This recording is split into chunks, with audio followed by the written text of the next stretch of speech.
pessoal, eu sou Osvaldo, aqui no ISA Saúde, trazendo para vocês na noite de hoje o Plano Seguro na Administração de Medicamentos. Esse é um protocolo que a gente utiliza para prevenir erros na administração de medicamentos, trazendo o melhor conforto aí para o nosso cliente, trazendo o melhor conforto para a família do nosso cliente e também possibilitando aos nossos técnicos, possibilitando a nossa equipe de enfermagem que possa fluir com total segurança na administração de fármacos, trazendo segurança para vocês também como profissionais. Dentro de um processo medicamentoso, a gente tem várias fases, né? E essas fases, muitas vezes, desde a prescrição médica até a separação pela farmácia, a dispensação, a chegada na casa e até o momento da administração de medicamentos, podem haver equívocos que trazem erros, muitas vezes, que acabam acometendo o paciente de forma irremediável, trazendo consequências severas para ele e levando o paciente, às vezes, até a óbito.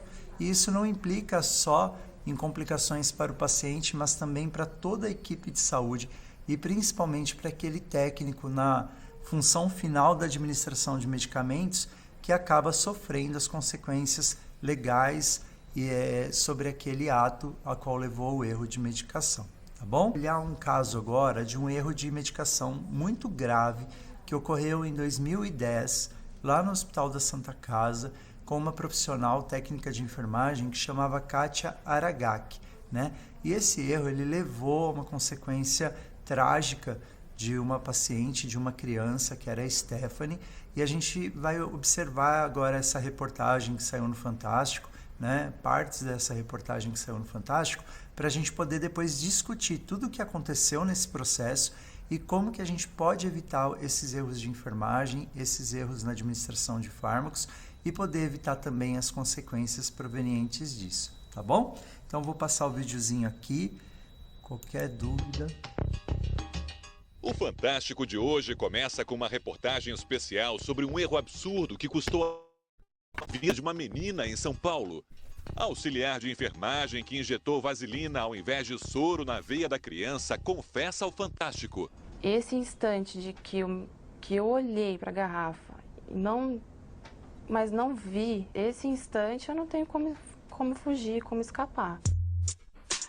Como é a formação desses profissionais? Qual é a responsabilidade deles no atendimento aos pacientes? E um levantamento exclusivo revela outros erros grosseiros e fatais cometidos por profissionais de enfermagem no estado de São Paulo. A reportagem é de Valmir Salaro. Tudo que eu tinha, tudo que eu sempre amei na minha vida acabou. Acabou tudo. Pela primeira vez, a auxiliar de enfermagem Kátia Aragaki, 26 anos, fala diante das câmeras sobre o erro que marcou sua vida para sempre. Kátia só aceitou dar entrevista com a condição que seu rosto não fosse mostrado por inteiro. O que você vai ouvir agora é a versão dela para os acontecimentos do dia 3 de dezembro de 2010. Kátia conta que trabalhava no Hospital Municipal São Luís Gonzaga, na Zona Norte de São Paulo, havia 1 ano e meio. Naquele dia,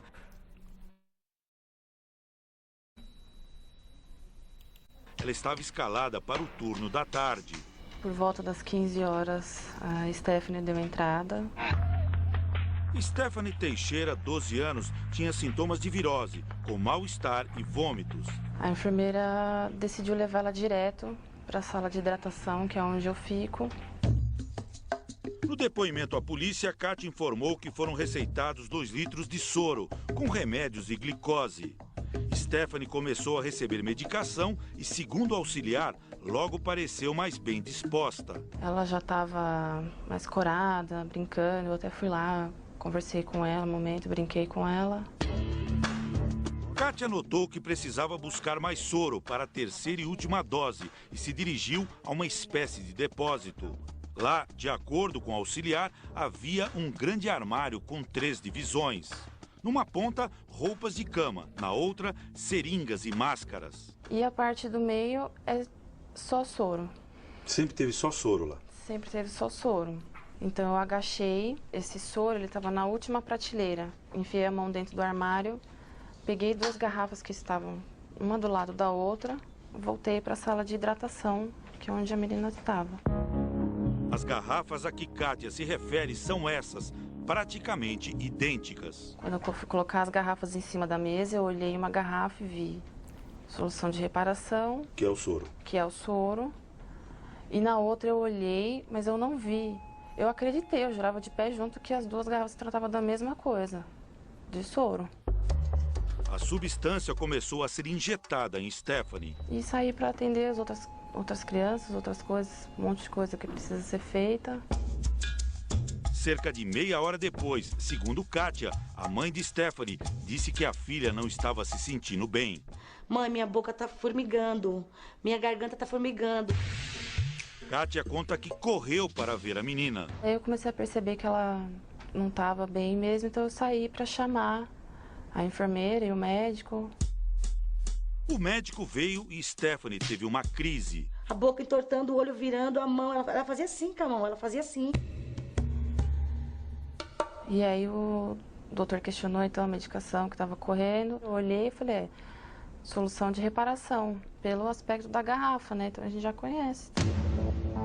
Uma colega de Kátia checou o rótulo da garrafa. Aí ela falou que era vaselina. E aí eu já entrei em desespero, falei, impossível. Stephanie foi levada para a UTI do São Luís Gonzaga e mais tarde transferida para a Santa Casa. Pouco depois da meia-noite, a notícia. Aí foi onde falaram, sua filha faleceu. E aí, o mundo acabou.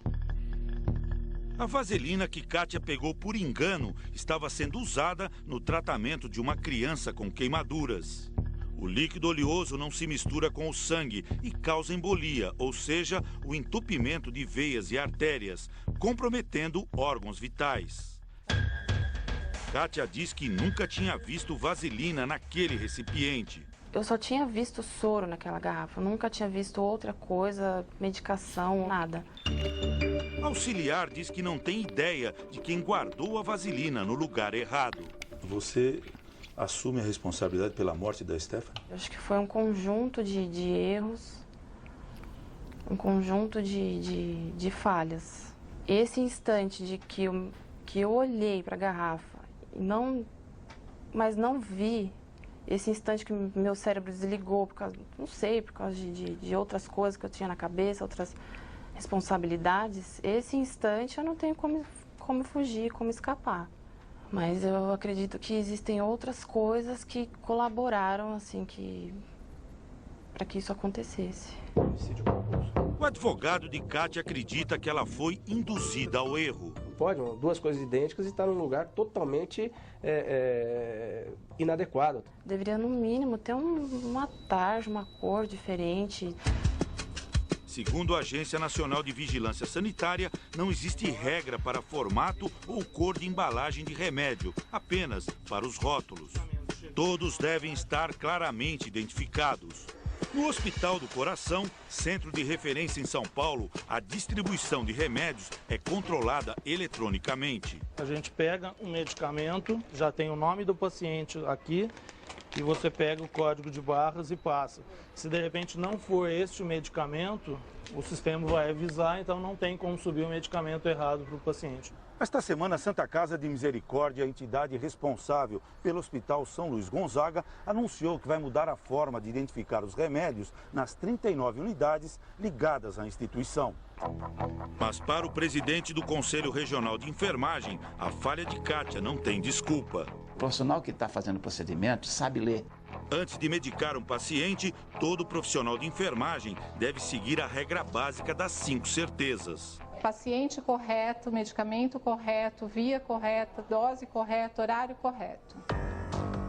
E quem são os profissionais de enfermagem? Há 3 tipos: o enfermeiro de nível superior, o técnico de nível médio e o auxiliar, que precisa do ensino fundamental e de um curso de 1 ano para exercer a função. Ele existe para prestar cuidados básicos, elementares. A parte de higiene, a parte de sinais vitais simples, a parte de medicamentos simples, curativos simples. Aplicar o soro como Kátia fazia também é tarefa de um auxiliar de enfermagem. Mas, segundo os especialistas da área, as 3 categorias vivem uma combinação perigosa de formação precária, salários baixos e excesso de trabalho. Os profissionais de enfermagem estão tendo 2, 3 empregos. O resultado são os erros que se multiplicam. Nos últimos 12 meses, o Corém Paulista recebeu 356 denúncias contra enfermeiros, técnicos e auxiliares, o triplo da média dos anos anteriores. Tivemos acesso a um relatório com os principais casos investigados pelo Conselho em 2010. Algumas falhas são grosseiras. É o caso de um auxiliar que diluiu por engano um medicamento em cloreto de potássio. O cloreto de potássio é uma das substâncias da injeção letal, usada para executar presos onde vigora a pena de morte e causa parada cardíaca. Em Votuporanga, interior de São Paulo, Dona Aparecida, de 83 anos, morreu na hora, ao receber na veia penicilina benzatina, um antibiótico muito forte. Ela só olhou assim, virou o olho, sabe, e já acabou. A técnica de enfermagem deveria ter aplicado a injeção no músculo. Em outro episódio, desta vez envolvendo um auxiliar, um recém-nascido recebeu uma injeção na artéria da mão, quando o certo seria na veia. O bebê teve 4 dedos amputados. E na Grande São Paulo, mais um erro absurdo. Um auxiliar de enfermagem conectou, sem querer, uma mangueira de inalação no braço de Mariana, de 1 ano e 8 meses. O bracinho da menina inchou, rapidinho, inchou que nem um balão, e ela fez assim, ó, e morreu. O diagnóstico, embolia provocada pelo ar no sangue. Em todos os casos citados, os responsáveis foram afastados e aguardam o julgamento do Conselho. Exija sempre que o profissional que vai te atender esteja identificado com o crachá, com a fotografia, com o nome legível e a categoria profissional. Se for auxiliar de enfermagem, não permita que ele faça ações que sejam consideradas de risco. Até o dia 3 de dezembro, Kátia Aragaki não tinha qualquer mancha no currículo. Como é que vai ser sua vida a partir de agora? Não sei. Eu ingressei na enfermagem por puro amor. Sim, é um erro que mexe com a gente, né? Mexe bastante aí com o nosso pensamento, com o nosso raciocínio, e se fosse um de nós nesse caso, né? No nosso dia a dia tão corrido, no nosso dia a dia tão turbulento, em qual a gente muitas vezes entende que está tudo bem, acorda com tantos anos de profissão e de repente, por causa de um erro, de uma ocorrência, todo o nosso estudo, todos os nossos dias, tudo aquilo que a gente pode conquistar através da enfermagem cai à tona, né? Ele deixa de existir por um erro de medicação, a qual pode trazer um evento tão grave para um paciente. Então, a gente, a partir desse momento, vai começar a olhar para esse caso e entender todas as etapas do processo medicamentoso, como a gente pode fazer para evitar. Porque quando existe um erro, não é só o paciente que sofre a consequência, mas principalmente o técnico e o auxiliar de enfermagem, que é a última etapa desse processo. Né? Vocês viram o presidente do Corém da época, né, falando, o profissional ele sabe ler, e a gente sempre fala de imperícia, né, quando a gente não tem o conhecimento para executar algo, a qual a gente pode negar a execução, ou a imprudência, quando a gente faz algo desatento, que foi o caso da Kátia, né? Ela estava sobrecarregada lá no momento do pronto-socorro e acabou causando um evento tão grave, né? E a negligência, quando a gente sabe, a gente entende as etapas do processo, mas a gente deixa de fazer por inobservação ou por negligência mesmo, de não querer executar aquilo de forma segura, tá? E daí, a definição de erro de medicação é qualquer evento evitável. Olhem essa palavra, é um evento evitável, quer dizer, todo erro de medicação, a gente tem uma possibilidade de evitá-lo, que de fato ou potencialmente pode levar ao uso inadequado do medicamento. Quer dizer, o erro de medicação ele pode ter acontecido ou ter quase acontecido, que é o near miss que a gente chama, quando existe um quase evento, um quase dano ao paciente, né? Então, o simples fato de eu chegar para um paciente muitas vezes e falar assim, seu João, olha, eu vou aplicar agora o remédio da manhã, o captopril, para o senhor.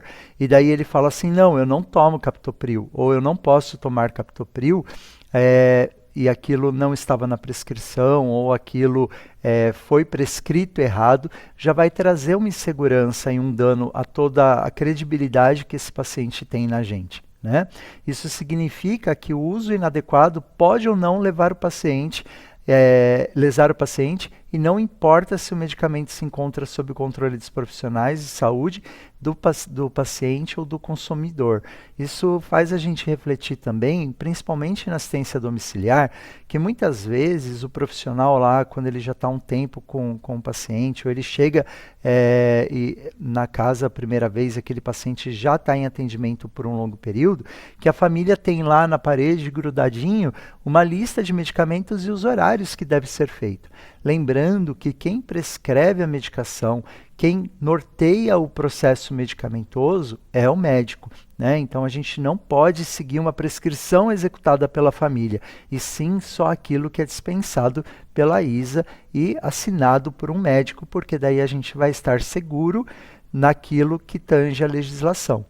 E sempre que houver uma alteração solicitada pela família, a gente precisa comunicar à ISA, né? Precisa comunicar ao enfermeiro para que haja alteração na prescrição médica e seja assinado pelo médico. Porque a gente não pode ir lá, riscar e alterar ou fazer qualquer coisa que não esteja prescrita, porque isso é exercício ilegal da profissão e isso pode acometer a gente se o paciente tiver qualquer dano, tá? E daí tem uma pesquisa dos Estados Unidos, né, de uma fundação dos Estados Unidos, que fala as principais causas aí que levam ao erro de medicamento. Então a primeira delas é a falta de informação sobre o paciente. Quantas vezes, né, a gente não conhece aquele paciente, chega na casa, não tem um instrumento ou não conseguiu ler a avaliação médica, né, ou a avaliação inicial daquele paciente, quais são os diagnósticos dele, ou não tem informação suficiente, e daí acaba cumprindo orientações da família ou orientações que não tangem aquele processo seguro para o paciente. Ou a falta de conhecimento sobre medicamentos, né? Muitas vezes o paciente ele fala, olha, eu tomo o losartana, para que serve? Daí o profissional vira, né, um profissional mal instruído, vai virar e vai falar assim, não sei, o médico prescreveu, toma aí, a gente não pode, né? O Conselho Regional de Enfermagem, ele fala que é proibido administrar qualquer medicamento sem você conhecer a ação e as consequências daquela droga, os efeitos colaterais daquela droga. E hoje em dia a gente tem ChatGPT, tem Google, né? Então, quando a gente chegar na casa, vamos ler toda a prescrição, vamos se inteirar que todos aqueles medicamentos que estão prescritos lá, a gente conhece a ação dele, conhece para que serve, porque daí o paciente ele vai se sentir mais seguro. E não sabendo, entra lá na internet, pesquisa, ou entra em contato aqui conosco para a gente poder trazer essa orientação para você. Tá? Violação de regras, deslizes e lapsos de memória. Então, a gente vai apresentar hoje, né, todos os passos seguros da administração de medicamento. Então, todas as regras, né? Caso você queira cortar alguma delas, caso você fale, não, vou ignorar essa etapa, a responsabilidade é sua. Mas se aquele erro acontecer, então você está sendo negligente. Então a gente precisa olhar as regras, as boas práticas, sempre com uma segurança para nós mesmos, né? Para a gente não sofrer a consequência lá na frente. Erro de transcrição médica, né? Muitas vezes vai ter uma prescrição feita por um outro profissional, porque aquela prescrição ela é constante, ou pela própria família. Então sempre garantir que existe lá a anuência médica, a assinatura do médico dentro daquela prescrição. E quando a gente detectar um erro, a gente não administra. Se a gente tem dúvida, a gente não administra. A gente entra em contato, notifica para que a gente não sofra as consequências daquele erro, né? Porque se o médico prescrever, cloreto de potássio puro na veia do paciente, não é porque o médico prescreveu, né, que você pode ir lá fazer sem dano. Ele é um fator que vai ser atenuante para você, porém, ele é de corresponsabilidade, porque você é perito. Quando você se forma, você recebe um certificado dizendo que você está perito para fazer aquela ação, né? Que você tem conhecimento suficiente para você fazer aquela ação. Então, a gente nunca é isento, por isso que a gente precisa estar tão conecto aí à prescrição médica. Tá? Falha na conferência de doses, então muitas vezes a gente ignora os cálculos ou entende de forma errada aquela prescrição. Então é importante a gente estar fazendo a leitura de forma correta, a gente vai falar sobre isso. Problemas relacionados à bomba de infusão, dispositivos de infusão, né? Então muitas vezes a pessoa não sabe manipular a bomba de infusão e acaba também trazendo controle inadequado daquela medicação, né? E começa a ter uma superdosagem da droga naquele paciente, tá bom? Deixa eu só desligar um som aqui para não... Isso. Problemas relacionados a bombas, eu já falei, inadequado monitoramento do paciente, observação do paciente. Então, às vezes, lá o paciente está apresentando vômitos, está apresentando mal-estar após a medicação e você acha que é só o do quadro clínico dele. Mas e se for um tramal? Será que não está muito rápido? Será que não é o efeito colateral daquele medicamento? Então, a gente precisa conhecer a ação dessas drogas e os erros de preparo e falta de padronização dos medicamentos. E a gente vai dizer agora tudo que a Isa tem feito para poder trazer maior segurança para cada um de vocês dentro desse processo. Vou passar aqui. Bom, e aqui tem outras reportagens, né? Os erros de medicação, eles não param. Tem aqui, olha, uma reportagem dizendo que sucessão de falhas na medicação mata 8.000 pessoas por ano no Brasil. Isso é que são identificados, né? Mas e aquele paciente que está na casa e o profissional errou e esse paciente foi a óbito, né? E não é notificado ou entende que aquela morte era esperada e daí não é notificado. Tem outras reportagens que dizem aqui, ó, a técnica de enfermagem é presa após o erro de medicação e morte do idoso. Então o erro de medicação ele pode aí acometer todos os seus sonhos, pode acometer sua família, né? A Kátia Aragaki, aquela do filme, ela tinha uma filha pequena na época, né? Como é que foi as consequências para essa criança? A Kátia nunca mais foi empregada, né? Ela foi caçada pelo Corém, então ela nunca mais teve a possibilidade de exercer a profissão a qual ela exercia durante tantos anos sem, né, na própria reportagem fala, ela nunca tinha tido nenhuma infração ética. Técnica de enfermagem fala do erro que matou mulher e chora. Desculpe. Depois que acontece o erro, a gente não tem como pedir desculpa, né? O evento gravíssimo ele já aconteceu, né? Erros hospitalares são a segunda causa de morte no Brasil. Então essa aula, pessoal, ela tem aí o objetivo principal de trazer para vocês processos a quais evitem os erros de medicação, tragam boas práticas ao paciente de vocês, trazendo segurança para o paciente, mas principalmente para vocês, como profissionais lá da ponta, que estão na casa todo dia e que podem sofrer consequências aí sobre tudo isso que vem acontecendo no Brasil como um todo, tá? Quando a gente fala do erro de medicação, a gente tem que pensar em várias etapas, né? A gente usa a teoria do queijo suíço. O queijo suíço ele tem vários buraquinhos. É como se a gente, em várias etapas do processo, a gente sempre criasse uma ação para interromper um erro, né? Então, na prescrição médica, pode haver erro de via, dose, frequência, medicação prescrita. O médico errou, mas o profissional lá da farmácia, na hora de dispensar, né, na hora de separar esse medicamento, ele pode detectar esse erro, né, e intervir já.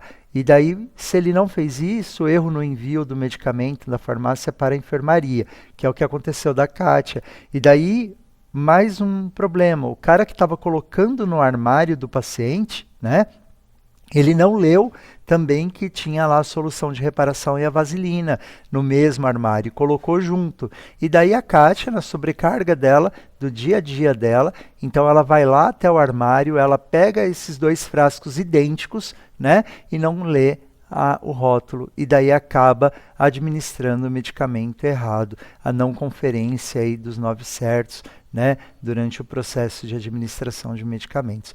Então o erro ele pode estar em qualquer etapa do processo, pode estar na administração, na prescrição, na dispensação e no armazenamento da droga, mas sempre vai sobrar para quem fez a última etapa, que é o profissional que administrou a medicação, né? Porque ele é a última etapa que poderia ter evidenciado e evitado o erro. E daí, para isso, a gente tem o processo seguro das os 9 certos na administração de medicamento, aí, né, elaborado pelo Corém desde 2017.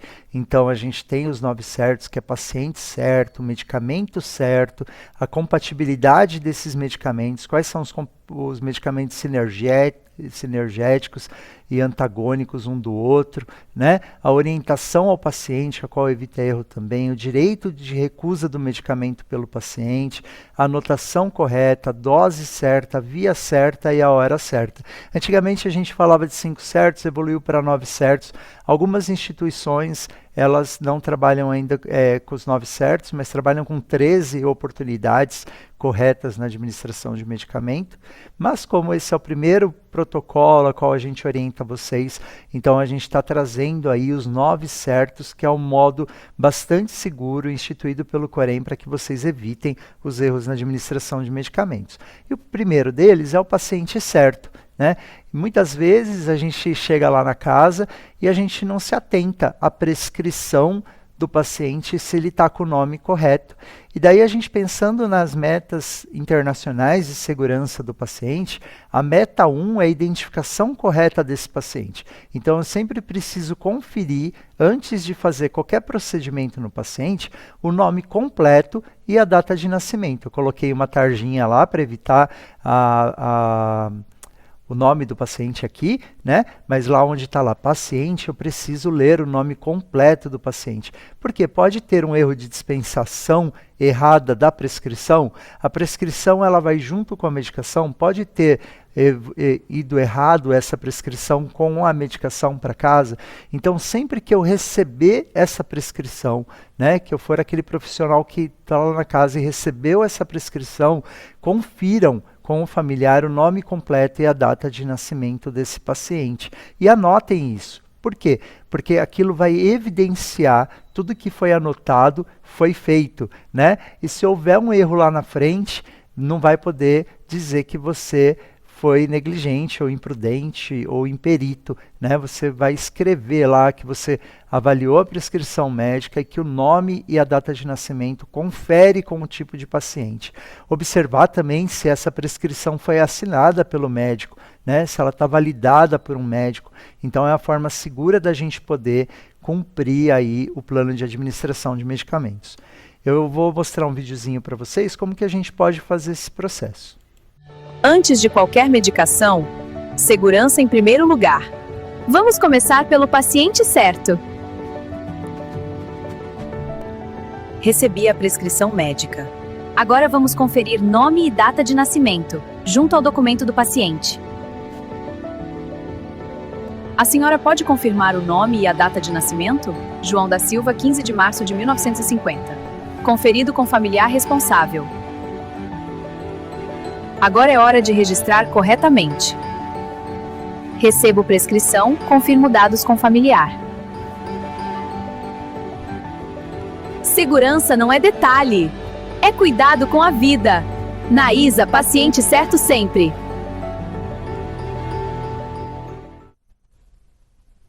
Então, depois de paciente certo, a gente tem que conferir se o medicamento está correto. Né? Então, aquele medicamento que eu estou recebendo ou que está lá guardado no armário do paciente é aquele medicamento mesmo. Né? A família, muitas vezes, não deixa separado lá o medicamento que o paciente está tomando, ou o profissional tem lá uma caixa a qual tem medicamento da família inteira, ou até medicamento veterinário junto. Né?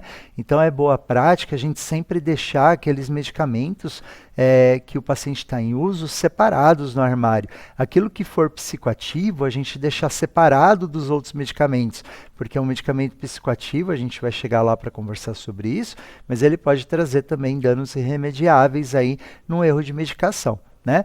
Então, sempre que eu for até o armário, peguei a prescrição médica, conferi o nome completo do paciente, conferi a data de nascimento dele, eu vou olhar a medicação, e daí eu vou com a prescrição até o armário e vou conferir se aquele medicamento que eu estou tirando do armário é o medicamento certo e a dose certa. Né? Muitas vezes o medicamento lá é de 20 miligramas e o comprimido é de 40, e daí o pessoal acaba dando o comprimido inteiro, e isso não pode acontecer. Né? Ou ao contrário, eu tenho um comprimido de 40 e está prescrito de 80, e daí dá metade da dose. Né? Então é o momento, o armário lá do paciente, ou a caixinha de medicamentos do paciente é a primeira etapa que a gente precisa confirmar o nome. Os medicamentos eles devem ser armazenados sempre na embalagem a qual veio, foi dispensado, né? Nada de colocar em outras caixas ou de recortar aquela caixinha, tirando a validade e também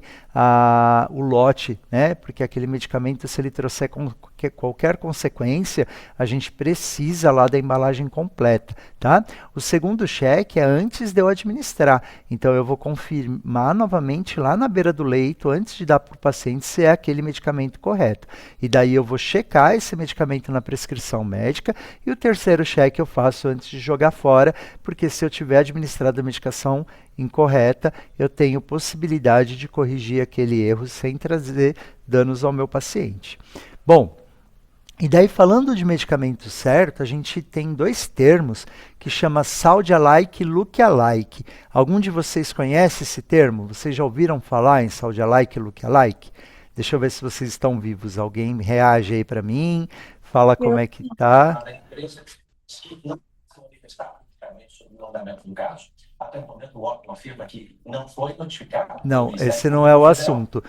Vamos lá, está assistindo TV, mas não falou. Deixa eu só desligar o microfone desse. Tem alguém que sabe o que é saúde alike e look alike? Que já ouviu falar? Não? Então vamos lá. Quem que falou foi a Patrícia. Obrigado, Patrícia, a sua participação, viu? Então, assim, medicamentos saúde alike são medicamentos que têm o som parecido, tá? Então, vamos falar lá, ceftriaxona, ceftriaxona. Eles têm o som muito parecido, mas são medicamentos diferentes, né? Look alike são aqueles medicamentos que têm a grafia ou a embalagem parecida, né? Elas parecem muito entre elas e que podem trazer confusão também na dispensação e na administração do medicamento. Então, quando a gente fala de look alike, saúde alike, olha aqui, né? Vamos olhar aqui a embalagem da insulina. Essa aqui é a embalagem da insulina regular e da insulina NPH. Para quem conhece a insulina, sabe que existe uma grande diferença, né, entre a insulina rápida, que é a insulina regular, e a insulina NPH, que é a insulina de ação lenta. Uma insulina humana NPH, ela pode ir aí a prescrição, às vezes, de 10 até 80 unidades internacionais, né? Já uma insulina regular, se eu fizer uma dose acima de 10, de 20 unidades, prescrita em situações extremas, né? Aquele paciente hiperglicêmico mesmo, né? Então no ambiente domiciliar a gente usa até 10 unidades como segurança, mas aquilo pode trazer até a morte do paciente por hipoglicemia em pouco tempo, né? Depois a gente vai ter uma aula só de insulinoterapia, é uma próxima aula que a gente vai ter só falando dos tipos de insulina, ação das insulinas. Mas olha como a embalagem é parecida. A gente sabe que quando a gente abre lá o frasquinho, a insulina NPH ela tem um aspecto mais leitoso. A insulina regular ela tem um aspecto aquoso, né, cor de incolor, né? Mas todos esses medicamentos que eles têm a embalagem parecida, olha aí, o fenitoína e o fenobarbital, né? Eles têm uma grafia parecida, eles têm a embalagem parecida, né? Isso pode causar erro, né? Então são medicamentos também totalmente diferentes, colírios com embalagens iguais, né? E daí a ISA, a partir de agora, então, ela vai com esse rótulo azul escrito embalagem, som ou escrita parecida. Para quê? Para quando você pegar essa caixinha, você confirmar que esse medicamento ele não é um Saúde-alike, Look-alike, tá? Então é uma forma da gente poder chamar a atenção de vocês quando vocês receberem essa prescrição, que esse medicamento ele está sendo enviado para você e que você vai ter essa conferência lá antes da administração, observando se aquele medicamento é exatamente o medicamento a qual está prescrito. Vamos ler isso aqui junto. Olha, eu vou pedir para todo mundo olhar com bastante atenção o que está escrito aqui, ó. De acordo com uma pesquisa de uma universidade inglesa, não importa em qual ordem as letras de uma palavra estão. A única coisa importante é que a primeira e última letra estejam no lugar certo. O resto pode ser uma total bagunça que você ainda pode ler sem problema. Tem alguma coisa estranha aí, pessoal? Vocês identificaram alguma coisa estranha? As letras estão fora de ordem. Estão fora de ordem, só que a gente ainda consegue ler. Ainda consegue ler, né, Luane e Josi? Então, olha o risco quando a gente pega uma embalagem dessa, no nosso automático, se a gente não consegue ler aquilo que está escrito, né? Então, muitas vezes está lá prescrito atrovente e a gente pode pegar, pode não, né? Não deve, mas acaba pegando um frasco de atropina, atro, e lê o que a gente quer e faz atropina na inalação ao invés de atrovente. É um erro que eu já vi acontecer, né? Então, a gente precisa sempre estar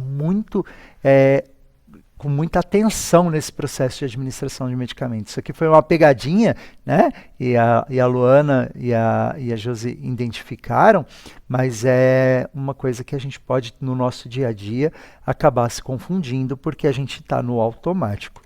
Bom, e daí a gente tem outras medicações que são Saúde-alike e Look-alike, essas são identificadas, por exemplo, o aciclovir, o ganciclovir, a azatioprima com azitromicina, o ipatrópio com o tiotrópio, né?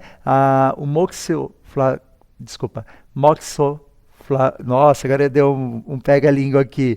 Moxafloxacino com norfloxacino, a onzapina com a quetiapina, né? Então são todos medicamentos que são muito parecidos e a gente está identificando com isso.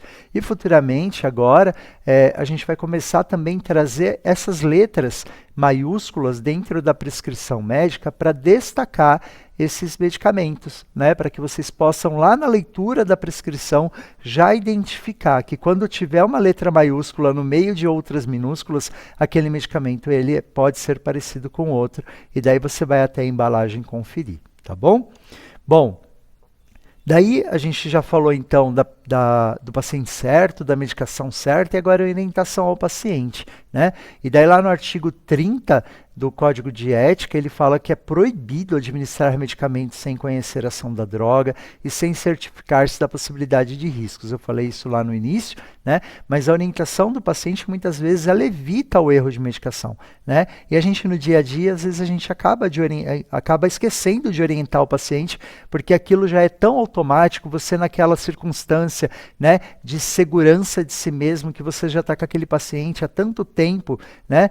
E sempre foi a mesma prescrição, acaba não observando quando existe uma alteração de prescrição médica, uma alteração de conduta médica, porque você já vai no automático e a gente tem que sair desse automático, né? Então amanhã quando chegar na casa do paciente, ou se você já estiver hoje na casa do paciente, dá uma olhadinha nessa prescrição, né? Qual foi a última vez que você chegou lá para o seu João, para a dona Maria e falou para ela, olha, eu vou fazer tal coisa no senhor, a orientação, ela traz tranquilidade, ela traz acerto, né? Daí eu fiz uma brincadeirinha aqui, olha, senhor João, irei administrar 30 gotas de dipirona para melhorar sua dor conforme prescrição da doutora Márcia, né?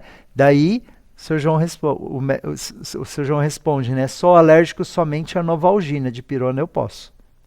Identificaram alguma coisa aí? Dipirona e Novalgina é a mesma coisa. Isso, Josi. Dipirona e Novalgina é a mesma coisa, né, Josi? Então, às vezes, numa fala do paciente, você já evita o erro. Então, quando a gente orienta o paciente adequadamente, o próprio paciente, às vezes, ele já consegue trazer um sinal para a gente que a gente vai cometer um erro de medicação. Então, vamos sempre lembrar de trazer as orientações ao paciente. Não sei se algum de vocês trabalha em pronto-socorro, né? Eu tenho uma longa jornada aí de pronto-socorro, fiquei quase 20 anos trabalhando em pronto-socorro, e o pronto-socorro, ele é uma situação extrema, a qual a gente está naquela correria o tempo todo, administrando vários medicamentos o tempo todo, né? E a gente não pode entrar no automático. Mas no ambiente domiciliar, a gente tem esse problema também pelo costume, pela rotina, né? Por às vezes a gente está com aquele paciente há 5 anos, 6 anos, com a mesma rotina, e uma alteração de prescrição lá não é percebida por nós, tá? Bom, e daí falamos então de paciente certo, medicamento certo, né? Orientação ao paciente, direito de recusa. O paciente, ele tem direito de recusar um determinado tratamento médico com fundamento no artigo 5º da 2ª Constituição Federal, que reza que ninguém é obrigado a fazer ou deixar de fazer algo, salvo em virtude da lei, tá? Então, se o paciente chegar e falar assim, olha, Josi, né, Patrícia, eu não quero receber esse medicamento, né? O que a gente faz, né? Eu me recuso a receber isso. A gente faz o quê? Fala, deixa para lá, né? E vai lá e coloca o medicamento de volta e não dá para o paciente? Ou o que a gente pode fazer para se resguardar? Vocês têm alguma ideia? O que a gente pode fazer para se resguardar quando o paciente se recusa uma medicação? A gente simplesmente ignora a fala dele? Normalmente, quando acontece do familiar ou paciente de alguma recusa, a gente coloca na anotação. Perfeito, Josi. Então, o que a gente vai fazer? Tá? O paciente recusou a medicação, o que a gente faz? A gente não checa, a gente bola, né? Então, a gente vai fazer um círculo em volta daquela medicação e vai anotar paciente recusa a administração de medicamentos, tá? E daí tem instituído no ISA também um termo de recusa para procedimentos. Então, o que a gente vai fazer? A gente vai entrar em contato com a central fone, que tem o telefone lá no prontuário do paciente, né? Se você é profissional da ISA, então é esse 0800. Se você é profissional da Projeto Home Care, também no prontuário, na primeira folha do prontuário vai ter o telefone lá da Projeto Home Care, né? Você vai identificar esse telefone e vai comunicar à base, tá? E daí o enfermeiro, ele vai fazer o termo de recusa. Você não vai discutir com o paciente. Quem vai na casa fazer isso, não discutir, mas trazer a orientação adequada ao paciente é o enfermeiro, e daí o enfermeiro vai orientar, e se caso ele não quiser continuar com aquele tratamento, ele vai consultar o médico mantendo a prescrição, a gente vai assinar, o enfermeiro vai orientar o preenchimento do termo de recusa, tá? Então, também vocês podem notificar através do QR Code que tem no prontuário, né? Só selecionar lá com o celular, e daí você consegue fazer a notificação também para a qualidade daqui, tá bom? Tá, no caso, eu já passei por isso e eu avisei ao familiar também, que foi...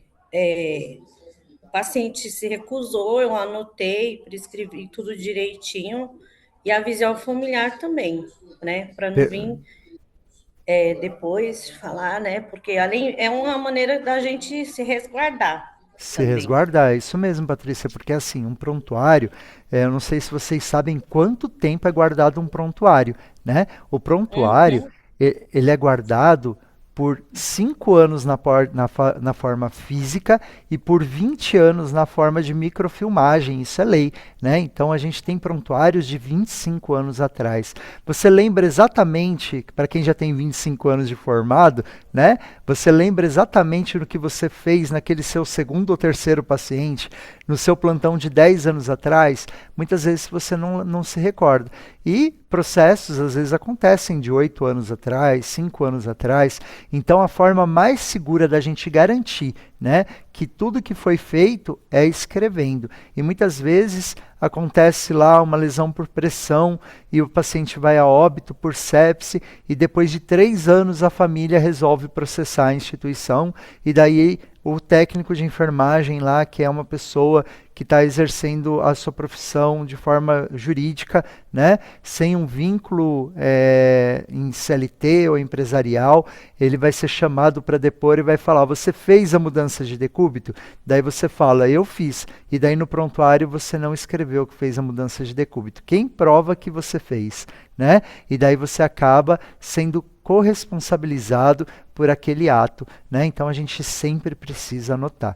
Então no caso de recusa, a gente não vai checar. Quando o paciente tomar a medicação, a gente vai fazer o chequezinho lá com risquinho ou com o Vzinho em cima, né? Mas quando o paciente recusar, a gente bola. Quando não tiver a medicação, a gente bola e faz o quê? Registra em prontuário. E a partir desse registro, a gente comunica o nosso enfermeiro para a gente estar resguardado e anota a quem você comunicou para trazer total proteção pelo Corém para você, tá bom? Tem esse livrinho na internet que é o guia de recomendações da anotação correta, como que você faz uma anotação correta. Depois aquelas pessoas que quiserem receber esse livrinho também, se não quiserem pesquisar, é só entrar em contato com a gente. No final eu vou passar aqui o e-mail, né? O telefone também, daí vocês podem estar entrando em contato para a gente poder enviar para vocês, tá? É um guia de recomendações do Corém para cada coisa que a gente vai fazer, como que a gente anota. Bom, e daí falando eu tenho uma dúvida. Boa noite. Claro. Boa noite, Luciana. Pode falar. O paciente não tem a medicação, tem uma das medicações que não vem na prescrição médica. Então, a família que compra. Então, nesse caso, eu tenho que anotar essa medicação se não vem na DS dele. É o familiar que compra. Nesse caso, como é que eu faço? O importante é você verificar se existe uma prescrição em receituário, tá? Porque muitas vezes não está lá na prescrição, mas o médico deixou a prescrição. Tudo que vocês forem fazer precisa ter uma prescrição. Então, se não tiver na prescrição original do paciente, mas aquele médico prescreveu num receituário, deixa aquilo receituário lá.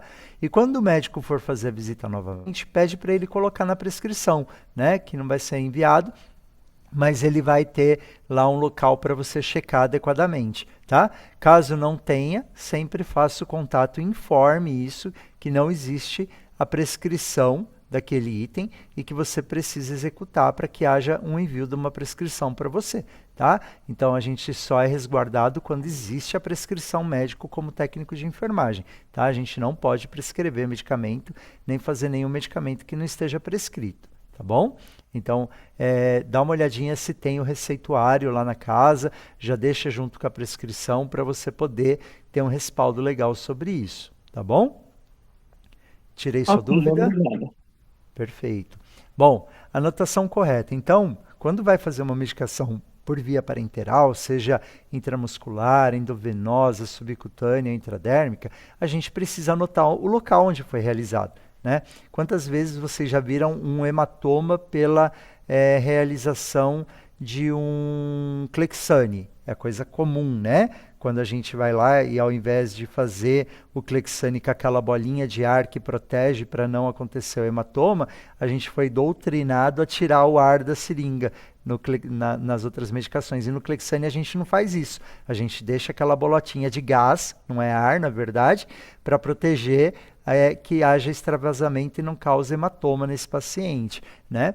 Então, é importante a gente anotar onde a gente fez. Eu fiz no tecido, eu fiz no abdômen, né? Aonde? Eu fiz em flanco direito, eu fiz em flanco esquerdo, eu fiz hipocôndrio direito, hipocôndrio esquerdo, né? Aonde eu administrei isso. Então, olha, realizado Clexane na anotação, né? Em região de flanco esquerdo, sem sinais de hematoma, né? Por quê? Porque daí no outro dia o outro profissional foi lá, fez errado, vai falar, o profissional da noite é que fez o Clexane aí? E daí você fala, não, olha, não fiz, eu fiz em tal lugar, está aqui anotado, né? Então sempre a gente coloca o lugar, ou então vou fazer uma injeção intramuscular no glúteo, né? Então eu fiz no quadrante superior externo do glúteo direito, né? Daí o outro profissional foi lá e administrou errado, pegou ciático, você deixou anotado onde você fez, então isso garante a sua segurança, tá? Falando também de anotação correta, na via oral, a gente sempre colocasse esse paciente deglutiu, né? Quantos velhinhos vocês já viram lá a gente colocar a medicação, ele guardar embaixo da língua e quando você sai está embaixo do travesseiro, né? Então a gente está observando, colocar se teve vômito. Então, olha, administra o medicamento via oral, né? Tal losartana ou furosemida com boa aceitação e boa deglutição, tá? O paciente apresentou vômitos após a introdução de tramal, então são anotações importantes. Via retal, colocar o tipo de dispositivo utilizado, né? Se foi um supositório, se ele não foi expelido, se foi flitinema, como que foi o resultado desse flit do enteroclisma e as vias inalatórias também.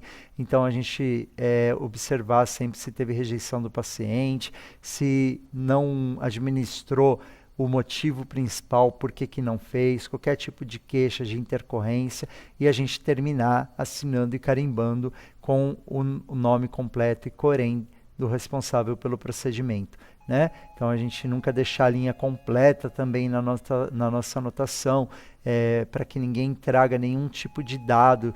Eu já vi familiar ir lá antes do carimbo do profissional escrever uma coisa como se ele tivesse feito, né? Então a gente não pode permitir isso. Então deixem as linhas riscadas após a sua anotação, carimbe e assine no formato que o Corém estipula, tá?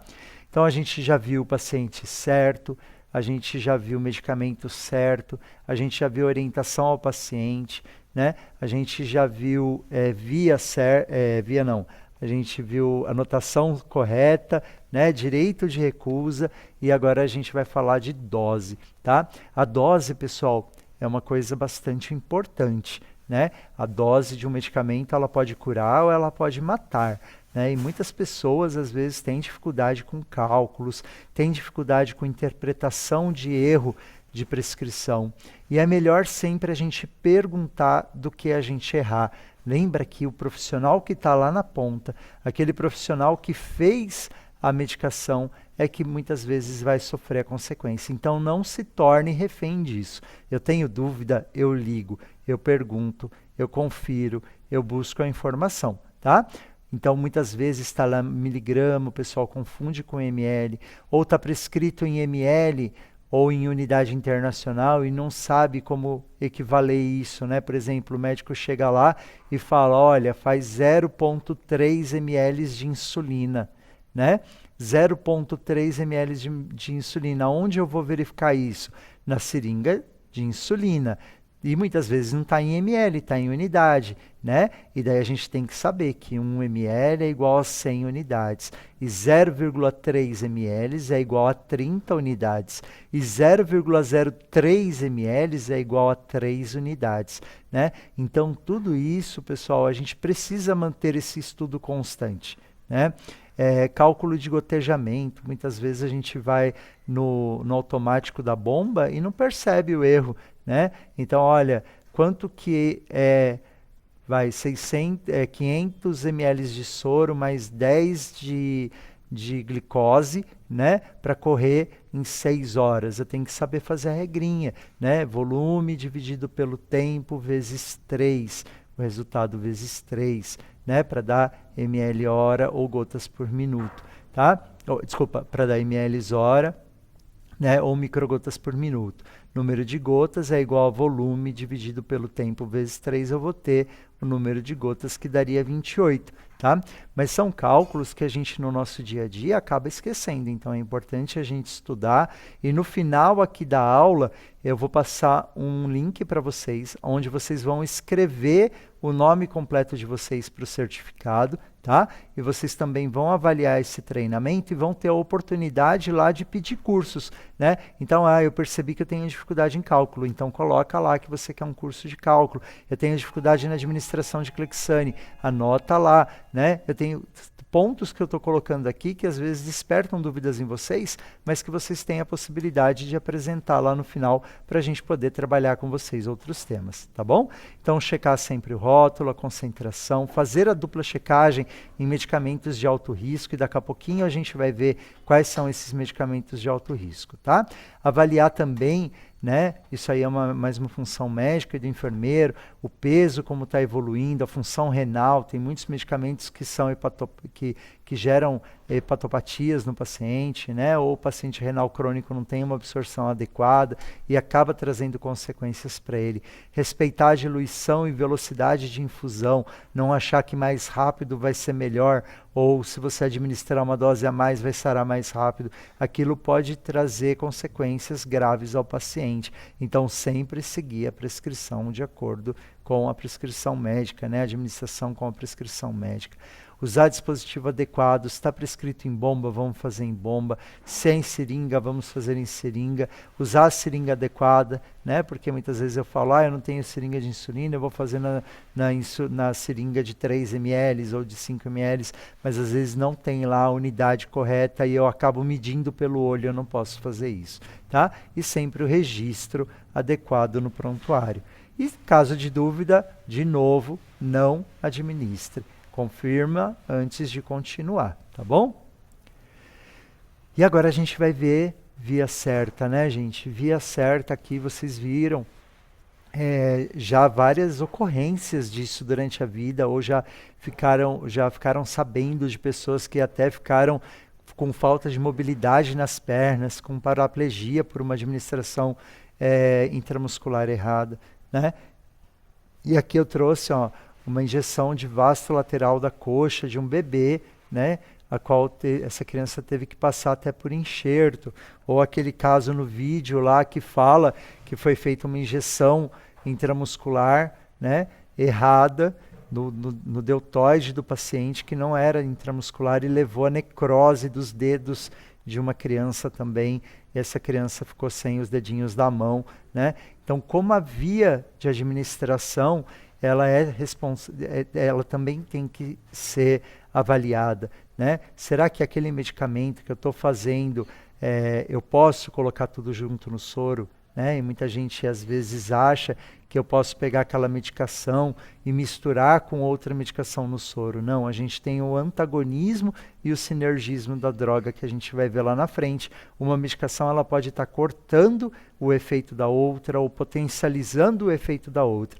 Então a gente sempre está muito atento àquele local específico de administração, né? Tá endovenoso, eu vou fazer por hipodermóclise, não é todo medicamento que é endovenoso que eu posso fazer por hipodermóclise. Então, sempre confere isso na prescrição médica, tá bom? Bom, e daí alguns cuidados aí nas vias, né? Na via oral, então, sempre observar a deglutição, né? Que eu falei lá. Na sonda nasoenteral ou na sonda nasogástrica, quando for fazer alguma medicação, então entender se aquele medicamento ele pode ser feito por aquela via, se ele não vai causar obstrução da sonda, como é o caso, por exemplo, do omeprazol, né, que causa obstrução recorrente da sonda. Então, será que não é melhor eu ter um xaropezinho lá de protetor gástrico ao invés do uso do omeprazol? Começar a trazer essas discussões para o nosso dia a dia. Lavar antes, lavar depois, saber se a sonda está posicionada. E a semana passada e essa semana a gente fez um treinamento aqui na ISA de cuidados com catéteres, né? E a gente está ensinando os 3 testes de verificação do posicionamento da sonda antes da administração e tem sido muito produtivo. E essa última aula vai ser feita agora na próxima segunda-feira, então dá tempo daquelas pessoas que quiserem participar aqui presencialmente de estarem vindo aqui na segunda-feira temos 2 turmas, uma às 9 da manhã e uma às 2 da tarde aqui na Alameda Santos 2400, tá? É só entrar em contato e fazer a inscrição.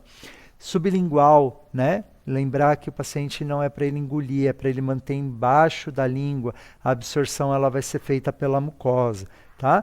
O endovenoso, então verificar se o acesso está pérvio, se não está saindo, né? Muitas vezes a gente olha lá, não teve refluxo do sangue, ou vai e faz a medicação sem observar a permeabilidade, aquela medicação que ela só podia ser feita dentro da veia, extravasa e causa até necrose no paciente. Intramuscular, só um minutinho. Desculpem. Intramuscular, né, observar o local, né, utilizar a técnica Z quando adequado. Se você não sabe fazer, vem aqui treinar com a gente. A gastrostomia também, observar a limpeza do curativo, observar o fluxo, observar se o cuff está insuflado, se aquela sonda ela não está deslocada. Isso a gente está treinando também no treinamento de dispositivos médicos, tá bom? O subcutâneo, lembrar da gente fazer o rodízio dessa medicação, sempre anotar o lugar, né? A cada 8 dias só que a gente repete o local daquela administração para a gente não criar linfedema no paciente, né?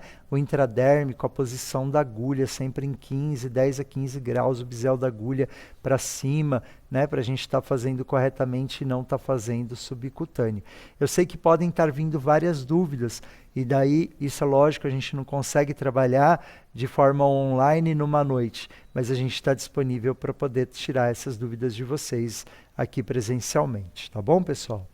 Bom, e daí vamos falar um pouquinho da hora certa. Então a gente já falou da dose, da via, do paciente, da orientação, da recusa, né? E agora a gente vai falar da hora certa. Como é importante a gente fazer o medicamento na hora certa, tá? Eu só vou dar um pausezinho aqui para, como eu não vejo ninguém, eu vou olhar um pouquinho para a carinha de vocês, ver quem que tá aí, quem já dormiu. Eu quero que vocês abram o microfone agora, fala como que está sendo, se está sendo importante para vocês.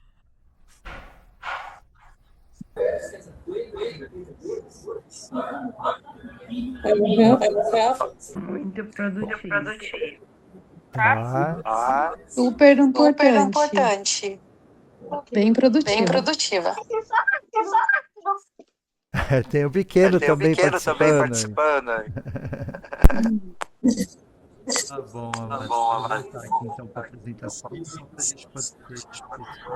Vou pedir para desligar o microfone de novo para a gente poder voltar aqui. Quantos mais recursos assim? Eu fiquei com a dúvida. Espera só um pouquinho.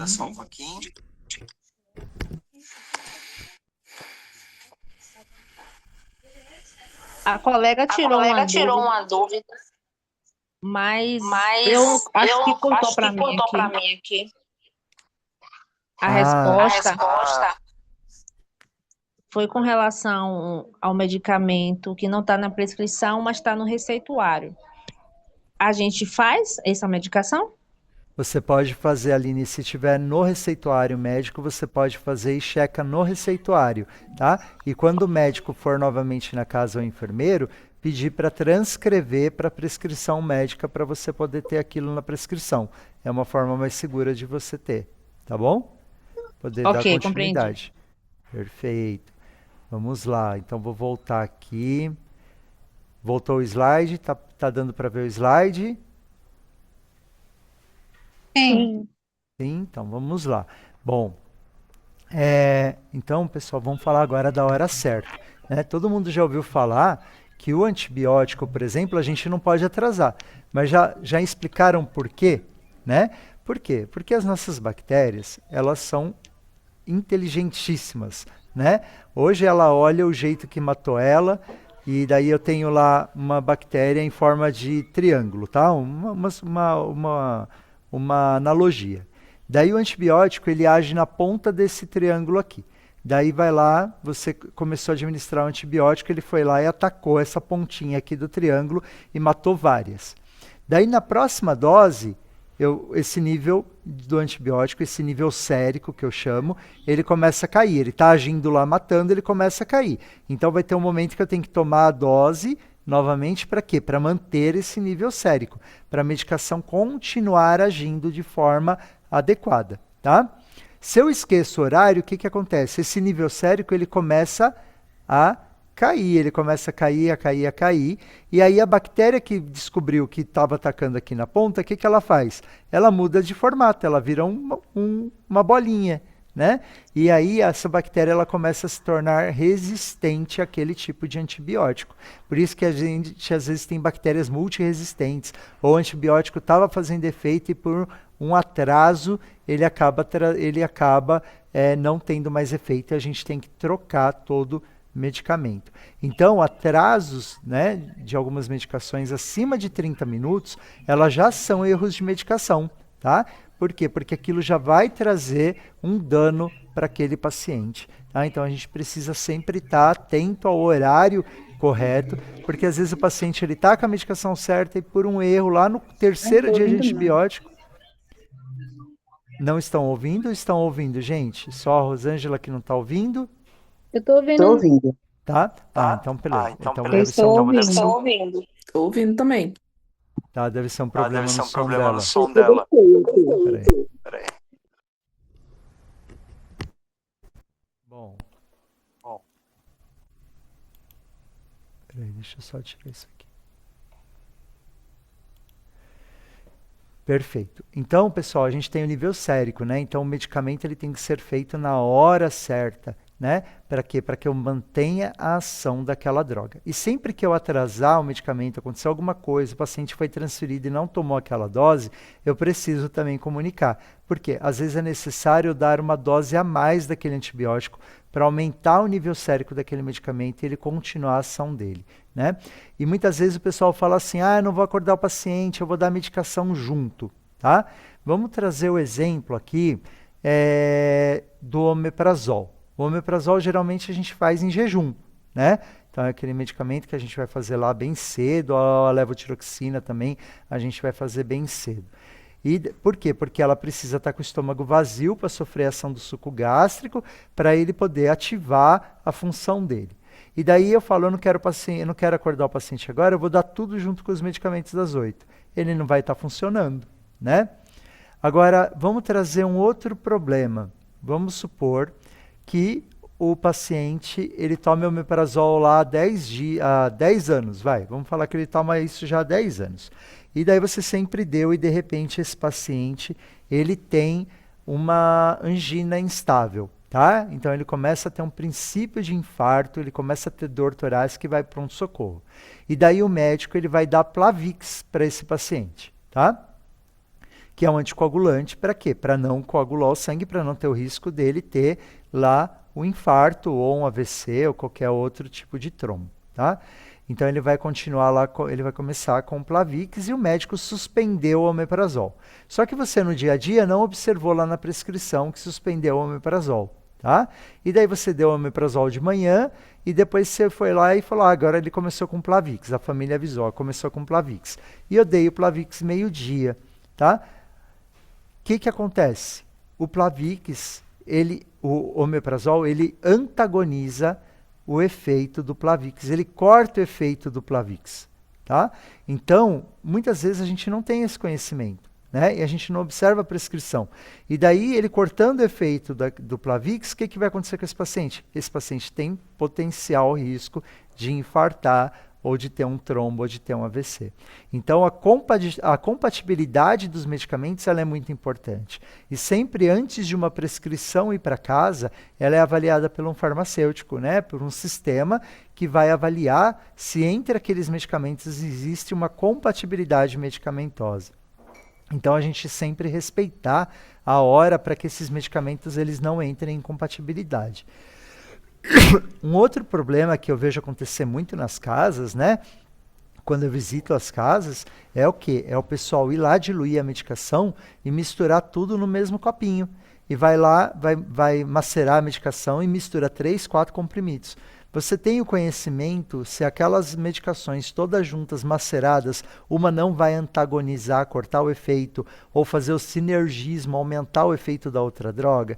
Muitos de vocês não têm, né? Então, a orientação que a gente sempre dá é, vou macerar a medicação, pega vários copinhos, macera, dilui todos. Na hora de administrar, eu administro, lavo,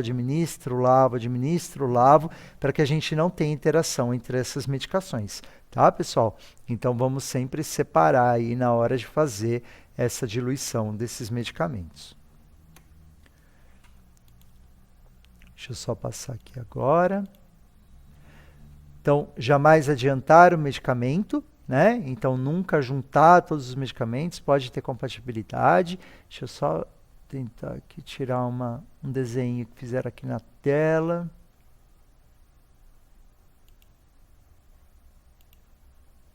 Se dá para me apagar aqui isso. Pronto. Vamos lá.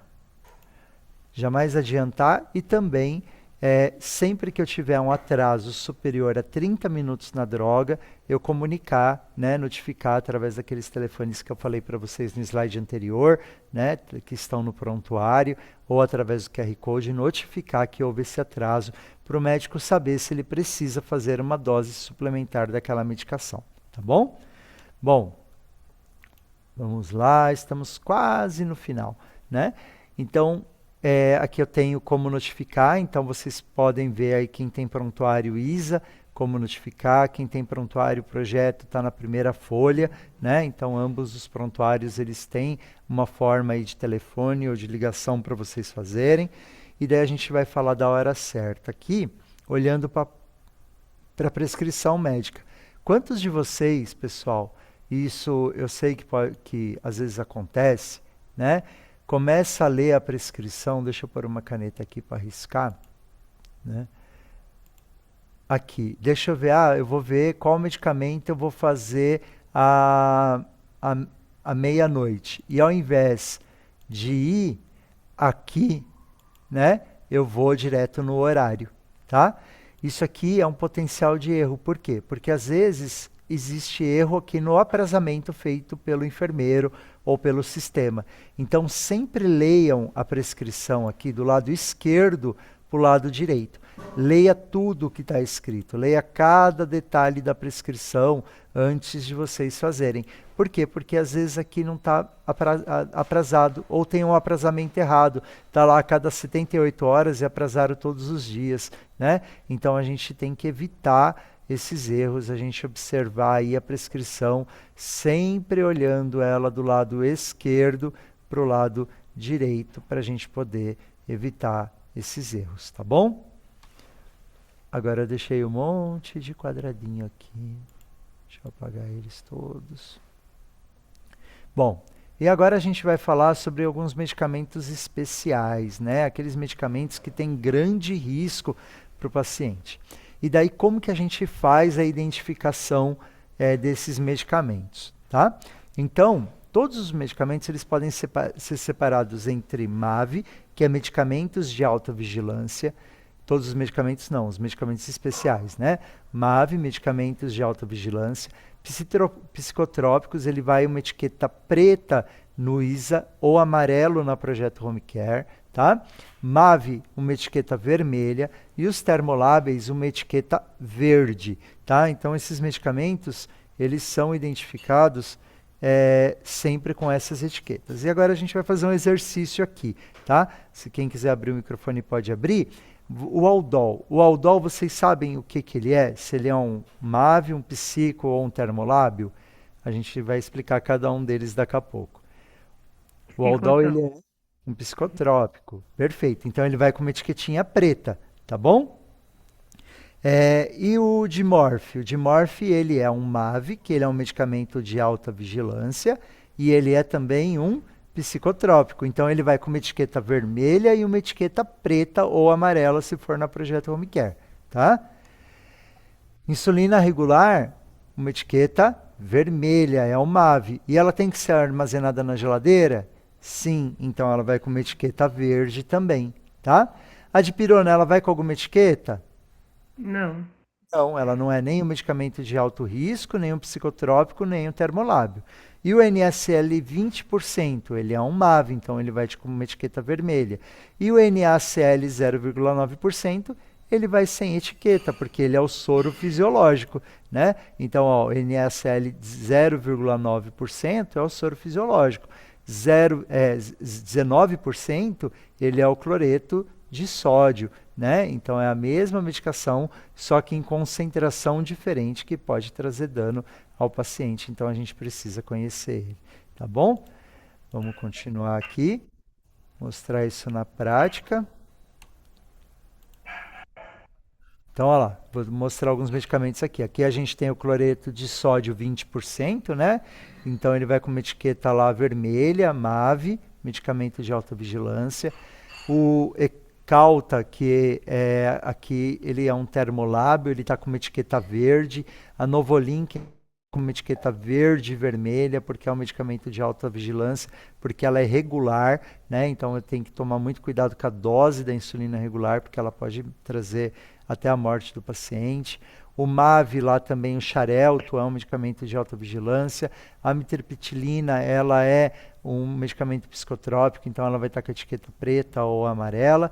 E a insulina, aqui tem uma outra insulina regular também, a Novolin R, com as duas etiquetas aparecendo aí, tá? Então elas são identificadas assim. E daí vocês têm também aqui todos os medicamentos de alta vigilância que são instituídas pelo ISA, tá? E daí a gente depois vai passar junto com o certificado para vocês, essa lista para que vocês tenham sempre quais são esses medicamentos e o que pode acontecer. Por que ele é um medicamento de alta vigilância? Então, qual o risco que você tem quando você administra esses medicamentos, tá? Então, vocês vão receber esse impressinho aí, junto com o certificado de vocês, para que vocês possam ter isso sempre que vocês precisarem, tá bom? Bom, e os medicamentos psicotrópicos, então, o que são, né? Os medicamentos psicotrópicos são aqueles medicamentos que atuam principalmente no sistema nervoso central e que eles podem causar muito o risco de alteração de humor, de cognição, de percepção sensorial, de comportamento, de consciência, e são medicamentos que eles têm um alto risco também quando administrados em superdosagem, podendo levar à morte ou à dependência dele, né? Então são medicamentos, pessoal, que a gente sempre orienta a deixar separado numa caixinha. Então você quer ter segurança, você deixa lá os medicamentos do uso do paciente fora da caixinha total da casa, deixa tudo separadinho lá no armário, e os medicamentos psicotrópicos ainda separado desses medicamentos do dia a dia, né? Aqueles medicamentos de muito risco. Por quê? Porque quando você for fazer, você sabe que está naquela caixinha diferente, que você tem que ter mais atenção ainda, né? E quando ele está misturado, né? Já pensou confundir lá, né? Um Valium com, sei lá, com uma losartana, olha a diferença, né? E dá uma superdosagem, uma dose no horário errado, né? As consequências que isso pode trazer. Então, deixem separados esses medicamentos um do outro, tá? Os medicamentos termoláveis, nunca a gente pode guardar perto do congelador ou na porta da geladeira. Eles precisam ser armazenados entre 2 a 8 graus. Vocês não têm controle de temperatura da geladeira na casa, né? Isso só tem aqui nas farmácias do ISA e tal. Então, o melhor lugar para vocês guardarem isso na residência é lá em cima, né? Coloca um tapoarzinho com a tampinha furada, uma caixinha de isopor, em cima onde coloca a salada, não dentro da gaveta de salada, mas em cima da gaveta onde coloca a salada, que lá é o lugar mais próximo que vai trazer essa temperatura adequada ao medicamento, tá? Os medicamentos termoláveis.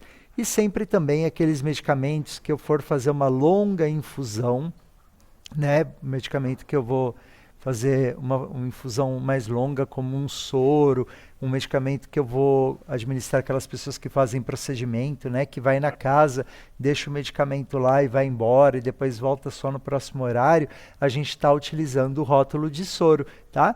E daí o rótulo de soro ele é dispensado junto com o soro. Eu vou colocar lá o nome do paciente, a data de nascimento dele, né? Tudo que tem dentro daquele soro e colocar o volume total, o tempo que está prescrito, né? Quantas gotas vão correr por minuto ou quantos ml hora, dependendo, e assinar que foi você que fez, né? Garantindo aí que todo mundo que chegar na casa vai saber o que está correndo lá, né? Porque você não vai também chegar lá e deixar correndo um medicamento a qual não está identificado já no seu horário, né? Porque você vai ser responsabilizado por aquilo. Então a gente precisa sempre ter a identificação de todas as substâncias que estão correndo no paciente. E o armazenamento, gente, agora eu vou criar um pane aqui em vocês. Por quê?